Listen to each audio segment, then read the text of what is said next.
pourquoi balingi kotia jibe na kati ya makambo oyo ya yebi mutu na makolo te biso nyonso tomona ba danseuse ya Kofi ndenge bafundaka Kofi na poto tomona nati Kofi azonga Kishasa nati ndenge akendaka lisusu poto te même je sais pas si tu te rappelles ezaka ba danseuse ya na poto te nazo kama siko pourquoi ya poto ekomi makasi peut-être pour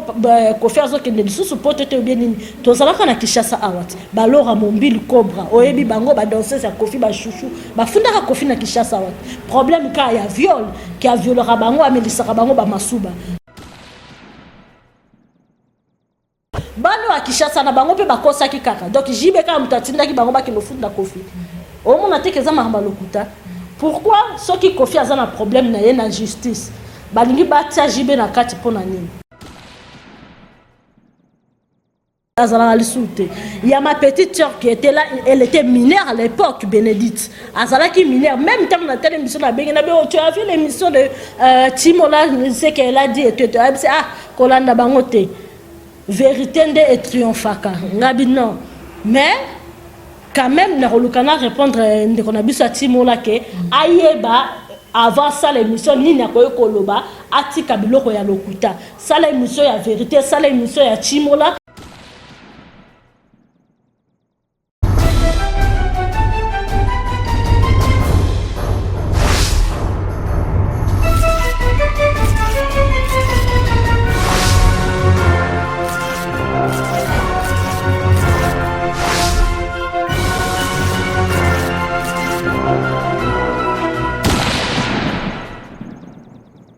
Chers amis internautes de www.cleboa.com, amis fidèles de cette émission, Megan Entretien, présentée par la votre humble servante, Priscilla Makangila, la Megan de la presse congolaise. Je suis là pour vous tenir compagnie, chers amis internautes, de partout en tout cas. Et merci pour votre attention assez particulière de cette émission, Megan Entretien, dans www.cleboa.com. Permettez-moi de dire un grand merci à tous nos partenaires. Et nos partenaires, voilà, toujours on a biso bisoté en tout cas. Na pesa bango vraiment merci et belé autozala ki na bango depuis makambo toko ke na bango totambo na bango. Et là je vois le propriétaire de ce grand site de la nation, Tonton Banda, l'homme qui promet et qui réalise. De la nation Yobenda fin top. Soki ba kondima raté précis à Makangé la méga de mama to kondima. Le savoir-faire de la nation, Tonton Banda. Merci beaucoup à vous, pardon, et merci au frère Michonoka, aspect spirituel, le frère Michonoka, aspect spirituel, leader, patron, il est un partenaire à titre émission. Calamité, au monde, on a un polo, leader, aspect spirituel, elle patron, Michonoka depuis London City. Et merci au PDG Roosevelt, na Bibois, na complexe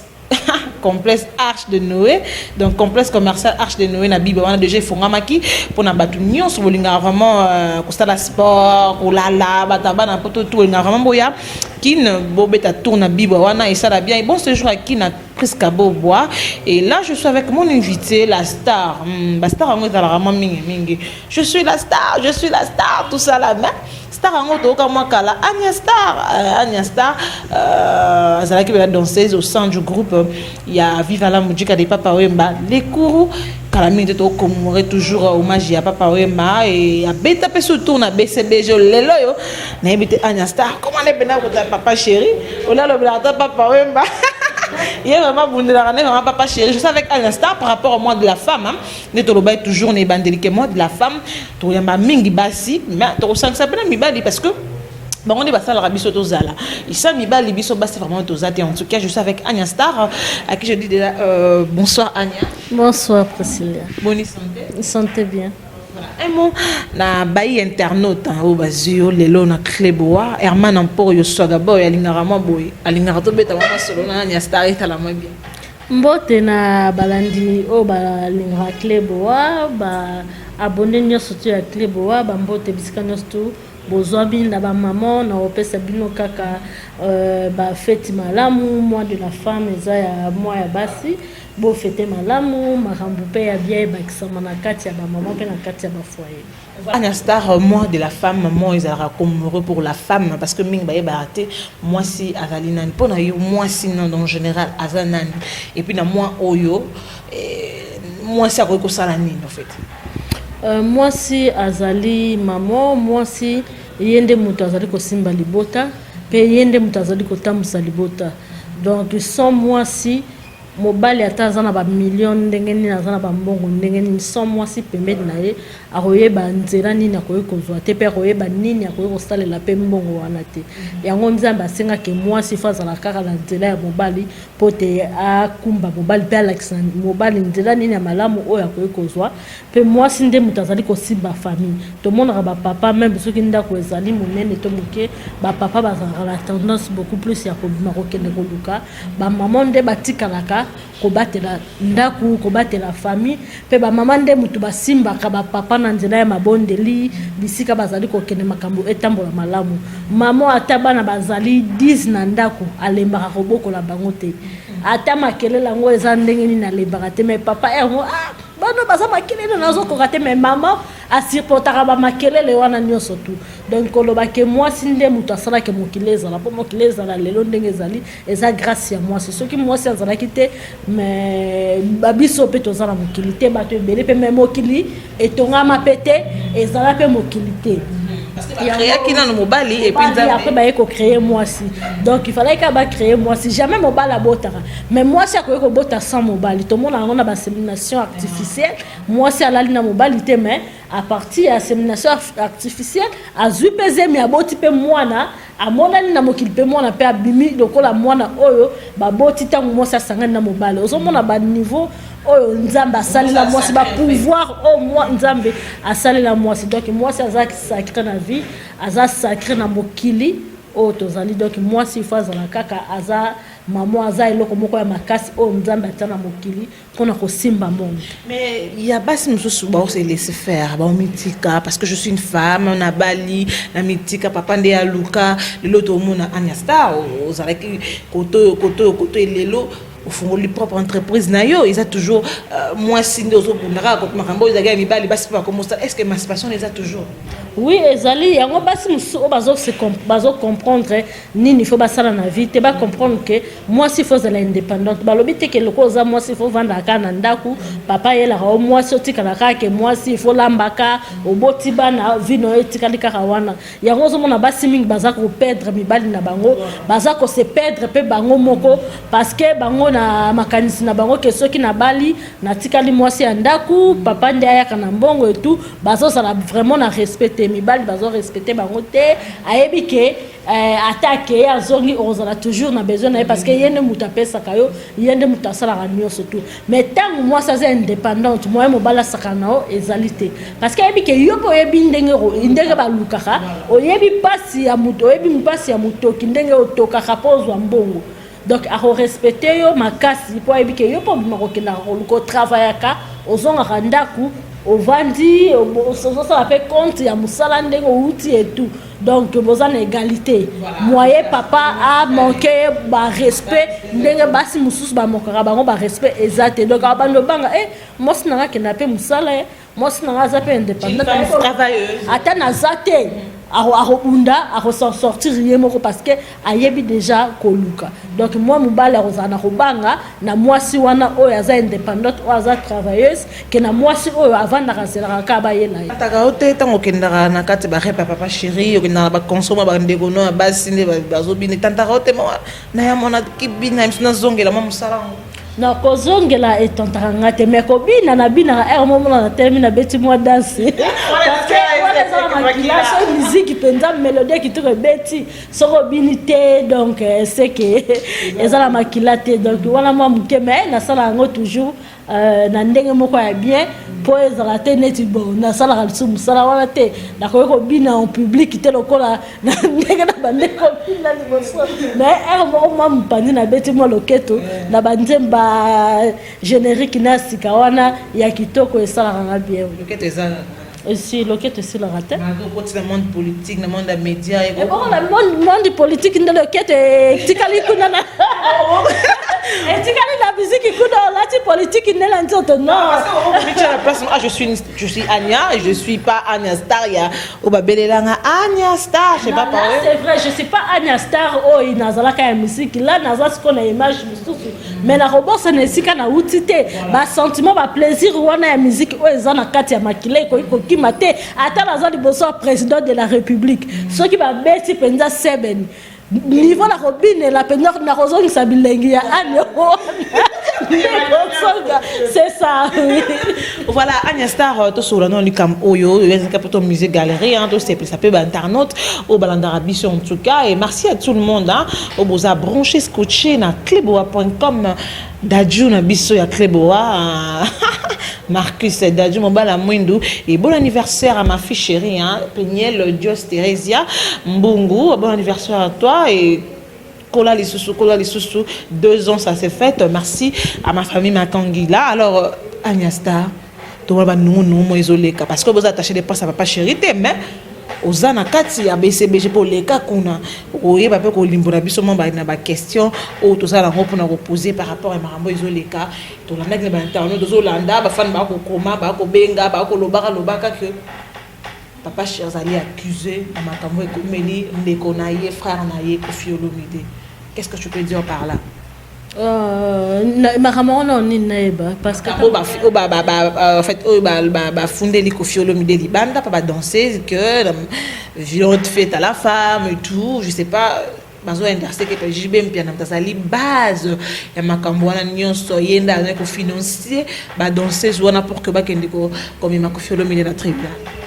Bon, pour la makambo wana na mona kipe na landaki émotion. Il y a des commencements Simoro Boya, ça a beaucoup plus de émission Timola, Timola.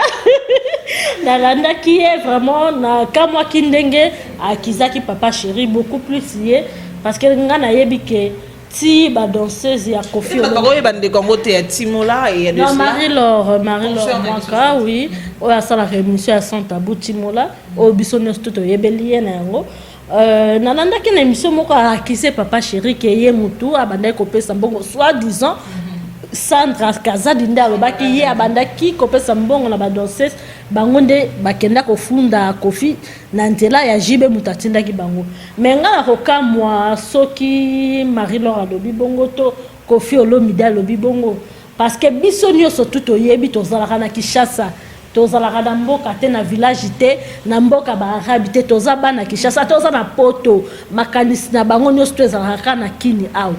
donc tozalaka na esprit moko mutu nyonso tu congolais nyonso tu na yebi te congolais ya koloba yebi makambo o te congolais nyonso tu ayebi bato bafunda Koffi Olomide na poto ba danseuse na ye ndenge bafundaka ye pour na viol et tout ça fait beaucoup des années au bafunda Koffi Olomide makasi ngasi ko na koloba na kokama soki bango balobi ke jibe mutu azana sima ba danseuse na parce que ngana yebi ke na série wana ba danseuse wana batikala na poto Koffi Olomide ti bakanga ye ti baninga bakanga ya kozonga Kinshasa Koffi Olomide na Peru na bazaki ba mi makasi na jibe sikonaki camaraderie wana bazalaki nango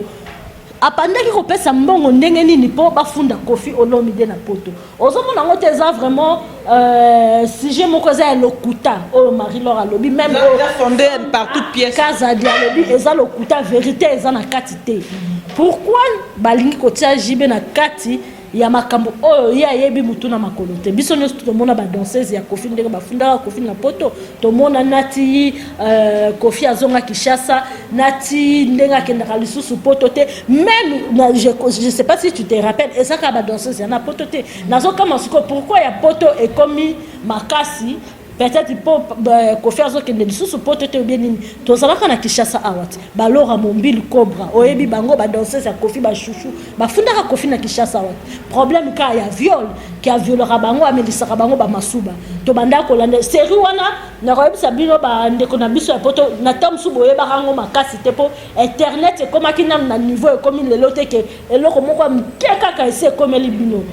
mais il n'a qu'à makasi même Koffi Olomide azalaka présenté yemoko na tribunal ya Gombe wana akendaka yoza tribunal matete ou ya Gombe akendaka yemoko pour se défendre lo bakema khamba lo bakeza lokuta et puis bana wana ba gagner un procès parce que na Kinshasa pour gagner procès il faut mbongo on laisse ba avocat ba juge ba nan ba tebele ba magistrat siko bana na bazala na ba moyen te siko bana wa Kinshasa na bango pe ba kosa ki kaka donc jibe ka mutatinda ki bango ba kilo funda Kofi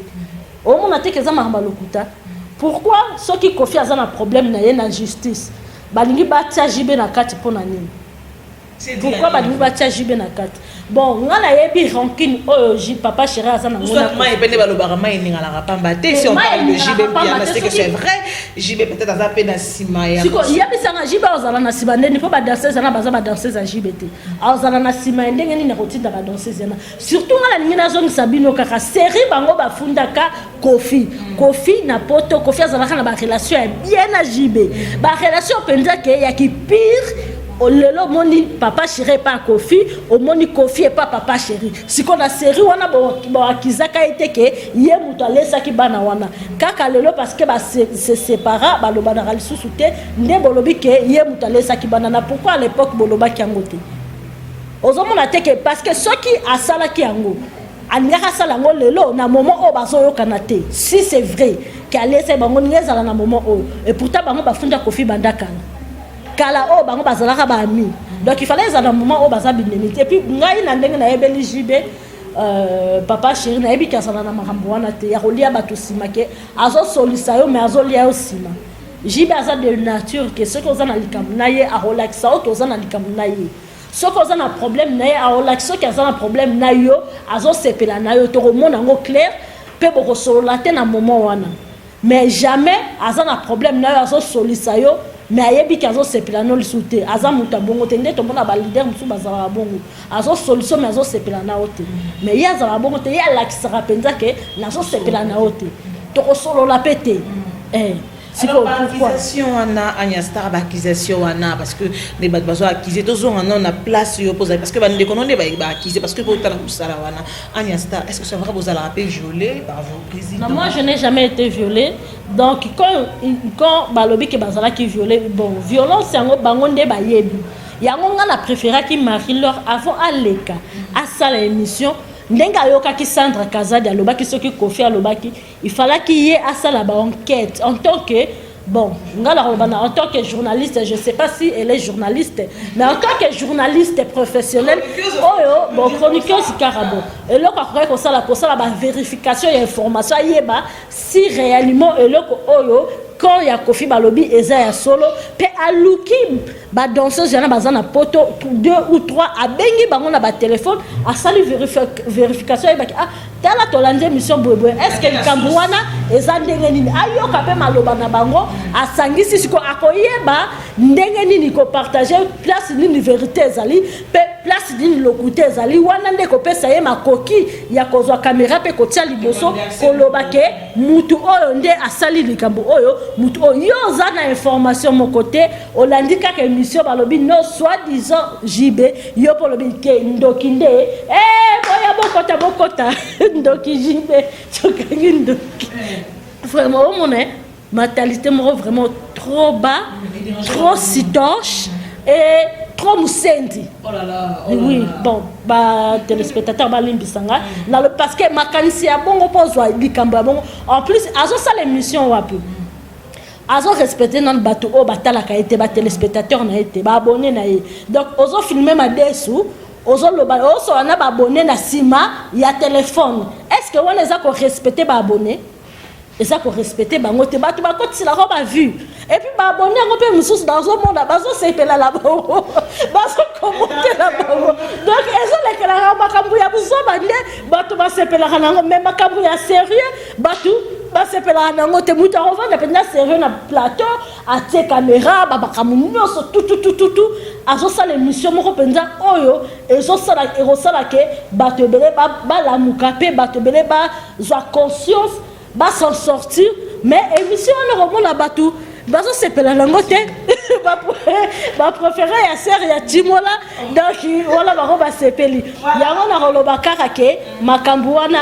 Marie-Laure alobi eza faux jibatikala jamais kozana na sima ya ba danseuse ni kotinda ta ba danseuse Françoise alongwa BCBG kala mais natikala komona esika moko te papa chéri azala na contact na Françoise. Donc ça question ba beta pe na BCBG là aussi de lui. Non, il y a Françoise azala qui na BCBG alongwa ke dare pas Kofi banda kala bazala même pas la contact il y a que même milliers na biso ba congolais azala na lisute. Il y a ma petite sœur qui était là, elle était mineure à l'époque, Bénédicte azala qui mineure même temps na telle émission na benga na tu as vu l'émission de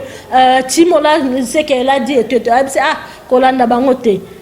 vérité nde et triomphaka ngabi non mais quand même na rolukana répondre ndeko na biso Timola ke ayeba avant ça l'émission nini akoye koloba atika biloko ya lokuta ça l'émission ya vérité ça l'émission ya Timola ça l'émission ya malamu bato bakotala mbongo kokota ke kombo ya jibe namona ke mingi atanga kombo ya jibe mingi ya papa chéri na ebite po na yebi ke na ndimite batikala okutana mais atanga kombo ne mingi atakaka mingi déranger bino parce que le sans piquer connaît l'affaire parce que piquer bino serait boyer biso déranger biso te netinga la sala na BCBGT mais ngana répondre parce que na yebi histoire o esike banda na yebi yango parce que y a ma petite sœur propre oyo azwa problème wana et puis to yebi makambo yango bien sûr que to lobaraté parce que on n'a pas besoin de venir pour parler de violence on n'a pas besoin de ça on demande juste au monsieur d'aller se défendre si c'est faux à qu'on se présenter pour dire que non c'est faux à la qui se met preuve dans la émission là de qu'on a biso moko boy à qu'on la qui se met preuve à la qui se met preuve ouais la qui que asa innocent parce que ngana yebi que so ngana sali likambute na obanga te ba yebi singa bazo lukona na kasho moko boy na ko kende on a ça conscient na kati na ke eloko bazofundela na salle ya ngote na ko kende penza sur place na se présenter ba sambisinga même il faut na vendre 1 2 3 jours na ko vana pona yebi ke naza na raison ba ko kanga ngai te. Alors Agnastar pour clore ces dossiers pour clôturer dossier oyo tant que que monsieur sura yebi kamba ke ko se présenter na tribunal le ya poto kuna ke solo na bateau ba fundi Agnastar tant que danseuse tant que ba violer bino ils ont que viol les arrêts aux oreilles parce que par force tant que on dit c'est ils ont viol ce sauté ba ma kangila na oloba boye viol ils ont mutu o bazo violer par force te ezaka ndenge to mona kana ba goma kuna te bakanga ki mwasi 2 3 oui ba violer te parce que ba loba même moi sinon ya ndaku soki obimi na ye na force azala ki d'accord te eza viol donc bana wana bazala ki ba mineur ozo comprendre banga neti ngai so na bimina mobali na bitimi ko bimana mobali so na keko loba mobali ana violenga seke na zandoki parce que na mama na ngai boye mobali ko loba keta mususu ba yanke ba ya etu ebele bakangika o siko ka ngai na kote na chambre na ndenge nini kaka ngai na yo boye no loba viol ndenge nini mais bana ona bazaki ba mineur maka mususu ko loba ke oyebisi batu yaka na sala boye mutu intimité boye mais au forcé obligé eza viol une relation amoureuse bonne relation moi na 13 ans moi na 14 ans ou bien 15 ans relation ni amoureuse en zala nango na mutu o aza déjà na 40 ans 45 ans ça c'est quelle relation amoureuse même moi là je dis je crois que batu mobile on azala ki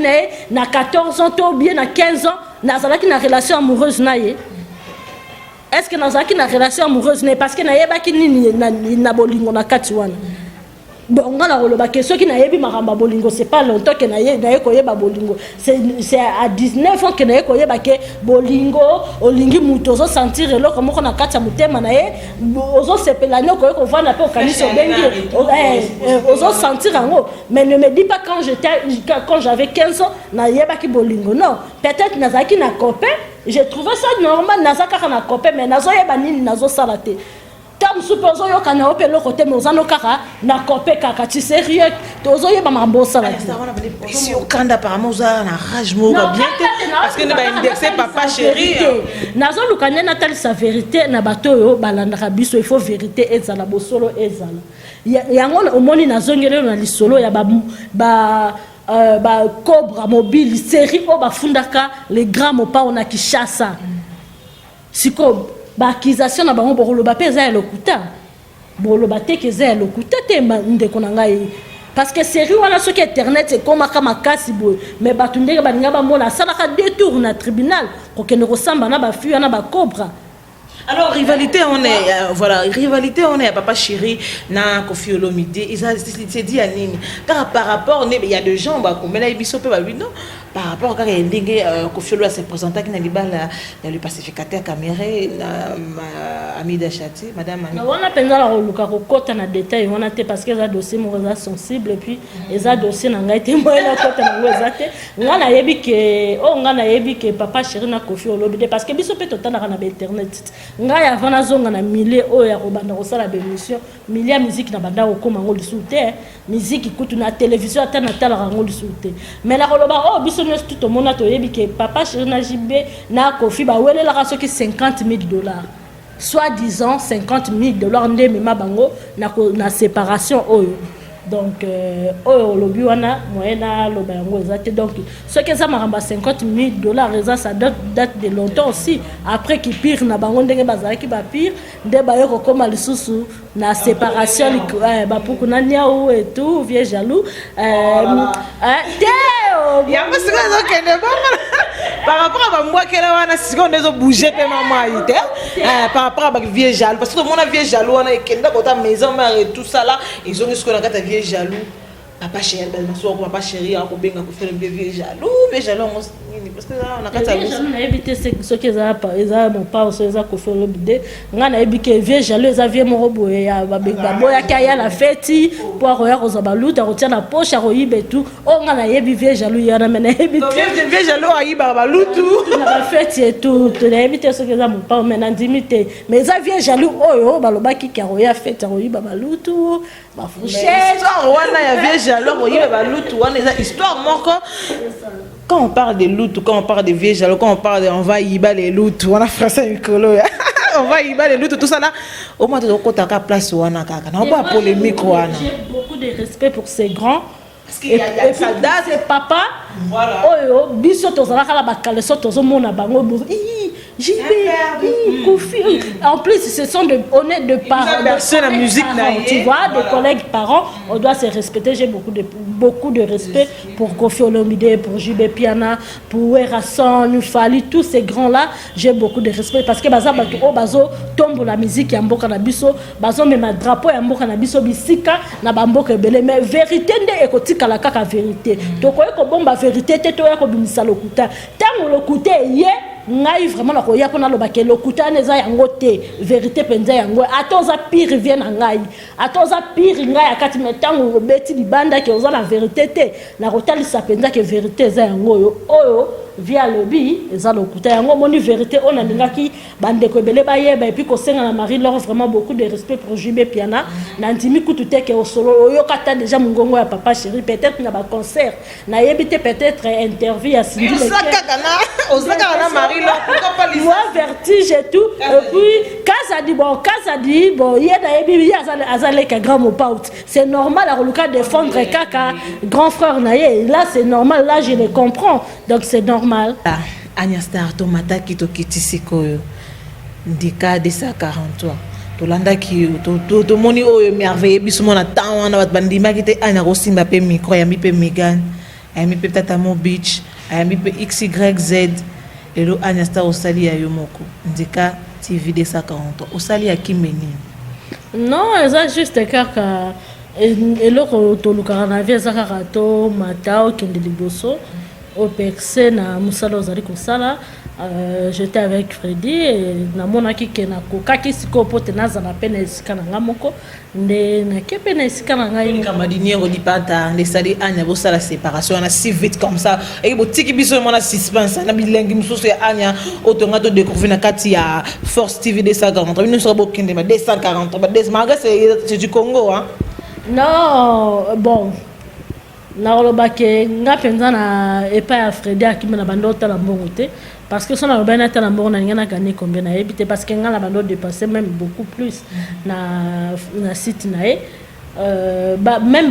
ba télé réalité babandaki kotala ekocontinue toujours bosabone kaka na ndika 243 bombona ba télé réalité na bino babandaki komona eza juste kaka ke namonaki ke bon nakende kosala esika na ngai pour au lieu de dépenser na esika oyo eza yo te obimisaka mbongo to na ba dépense et tout c'est mieux que na sala ba dépense wana na oyo nayebi ke ngai moko un jour pe na koyekolela yango et c'est pour ça que ndena kenda qui na handicap de 50. C'est facile d'être une patronne, il y a site, c'est facile, il y a quoi encadrer, c'est facile. La mère douane, la bazala, le caméraman a été pas monté, salité, tout ça. Bon, c'est pas facile pour moi, je trouve que c'était pas facile au début, mais après je trouve que c'est facile parce que après na ba je wana ndo lobika cameraman a été ngamo le na filmaka nga ko tsoko oza cameraman nango ye na oteko vandi na yo po ngamo ko na ko filmer donc ngamo ko na sala effort car mo ko si cameraman ye ko mona abetio ndika ngamo na bibona mekana na ba meeting ebele ba biloko ebele politique même ba biloko ya IDPS msusu ngamo ko penda na zo caméra na o filmer bilo mso ozala penza ngamo ko na keta msusu concert net ya le 8 mars bromo nango na ndika ngamo ko na filma même concert achetement na filma ngamo ko na filma ko na zala na de caméra mo ko kati batterie sin na filmer na caméra mso ya muke wala pe kati na filmer sur na téléphone na zuka image na sangi sinyo surtout na filma ngamo ko bandeli tisu ozo tanga note ko zala patron na site parce que zala e bon temps o mata ba contrôler ba bimi batamabe ba bimi batamite mabe bimi mbala moko ba ko bloquer ba ko financer mon abonné ya mataki apo bandeli sous te biso to za bana nzambe en tant que moi nzambe na ndimite ke mutako yeko ya asale loka bongo o nyoso to ko meka ko sala ye mo ka okutana na moto makasi akozika penza parce que ngala za asir na nzambe na ngai na sala mutu mabete mais mutu salinga mabe prière ko ngala sala la rike na penza ko simba ya ngona webisa ba on déjà ba meka na binote parce que borozala détruit borozala na borozwa molili na moto na nzambe parce que ngala sambela nzambe chaque jour avant la lala na tira site wana na maboko nzambe chaque jour avant la salle émission même bilamba la lataka na sambele la rango même mai na sukola na sambele la rango tant nazo kene na tika nyonso tout na maboko nzambe mais émission wana sala émission na malamu batu ba sepela nango même bilamba batu na lati batu ba apprécier et tout na tika nyonso tout na maboko nzambe. Alors ça fait to solo liango to lobeli et tout to comment dire na suka ya émission na biso méga entretien donc cleboa.com merci ya ozala ya biso Anya Star au bangala ote ko fungola sidi opozo bunda yo moko zo sala sala makambo zo mona ba abonné pa mati déjà si ba abonné ba mati makasi ba et mati makasi donc ça va oui si c'est c'est comme YouTube ba to za ba na nzambe tango za mwana nzambe et aux autres travailler dur yeba ke okobuka ba fruit pe ya kitoko pe okoumela te pe obuka ba fruit wana. Voilà, merci beaucoup Anya Star, merci à tout le monde Michel no aspect spirituel leader patron. Merci na baimbo kanyo so bayi internaute de partout en tout cas bozui temps ya kolanda émission na biso méga entretien na pesimino ga matondi mingi du côté Brazzaville hein, merci au président Roga Messine Bébé et tout patron merci beaucoup vous avez vraiment ébélé bolinga méga entretien doara mingna de la nation tonton banda pichu manga ya ska pichu manga ya ska de la nation tonton banda yende penza de la nation tonton banda minga de la nation tonton banda de la nation tonton banda alors to comme na suka Anya Star message clé na ba femme ba landi biso et tout et ba tsola bezoba ba mona Anya ba usande. Mon message na bato balandi biso basa abonné na Ndika 243 TV bozo appel les sources de l'émission kitoko ya malamu ya bien oh bazana besoin peut-être bazana na obakota en contact nanga numéro nanga ezali 0243 82 46 89 505 00243 82 46 89 505 adresse Facebook nanga ezali Anya Star Senior soko betika Anya Star Senior na Facebook et page YouTube page Facebook ezali Anya Star Panthère Noire officielle donc wana na éviter Anya Star sous Panthère Megan Panthère Anya Panthère bon Panthère na par rapport à le poste na biso si parce que là vraiment là ba hermo pendant na kuma rapenza na Panthère penza et puis na ba makambu pe na ndenga esprit penza na rapenza na esprit ba Panthère na rapenza na esprit wana donc bon s'abonner belé bon on a penza ndika wana comment ndika wana c'est na biso mona semit talaka bandika betaka osantaka bandika siko bandika tikalaka il faut to continuer na bandika to memela bandeko na biso bandika yango bandiko bayeki na émission ba gros bisous na bino nyonso to oyo bakolanda biso na Cléboa vraiment cléboa.com et puis na patron ya Cléboa merci pe na yeba mbote na yebisika azali ba mbote na ngai na ba fingatologue nyonso to pona yebike boyaka donc to yambaka bino pe kaka maboko polele poto lingaka bino parce que soki bino pe bofingi te donc c'est que le Congo est à la muté. Je vous aime beaucoup na balingaka ngai pe donc de gros bisous à vous, de gros bisous à ma famille et na ZF Kan de Balobi première sponsor Yandika 243 TV. Je vous aime et on dit Ndika Kaka Tchèque, c'est pas pareil. Ndika Kaka, c'est pas pareil. Merci à tous les internautes qui nous ont suivis de partout en tout cas. Je vous aime de trop. C'était la précise à Makongla, la Mégane Opéra. La Mégane Opéra. Panthère noire. Yeah, Panthère. Bon. Et ça, là, parce que nous avons la star, pas de change Bemola star, Agnala star, tout ça là. Précise à Makongla, la Panthère. Tout mais ça là encore la maman, la Mégane Opéra. Nabango tout, Nabango. Je suis de retour en tout cas dans Cléboa toujours.